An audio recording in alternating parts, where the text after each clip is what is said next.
అని ఒకటి అనుకుంటే దయ్యం ఒకటి తెలిసిందే అన్నట్టు మేము ఈ యానివర్సరీకి చాలా ప్లాన్స్ అయితే చేసుకున్నాము. బట్ ఏది అవ్వలేదు. ఫస్ట్గా అయితే మా బావతో బ్లెస్సింగ్స్ తీసేసుకుని అయితే స్టార్ట్ అయిపోయామన్నమాట. ఎందుకు బికాజ్ అంటే నాకు అలవాటు నా బర్త్డేకి నా యానివర్సరీకి మా బావ దగ్గర బ్లెస్సింగ్ తీసుకోవడము. అక్కడి నుంచి చాలా రోజులు అవుతుందని చెప్పేసి ఫస్ట్ మందికి వెళ్ళాము.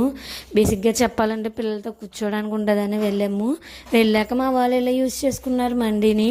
సో మేము చాలాసేపు వెయిట్ చేసిన తర్వాత వచ్చింది ఫుడ్. మండీ అంటే తెలిసిందే కదా, పైన వేసేసి తీసుకొస్తారు. ఇంకా తప్పదు, ఆ ఎండలో బయటకి ఎక్కడికి వెళ్ళలేము కాబట్టి ఫస్ట్ అదైతే తినేసాము. టేస్ట్ అయితే చాలా బాగుంది. కొంచెం ఇచ్చినాను. ఫస్ట్ ఫుల్గా తినేసిన తర్వాత వేరే దగ్గరికి ఎక్కడికన్నా వెళ్దామని.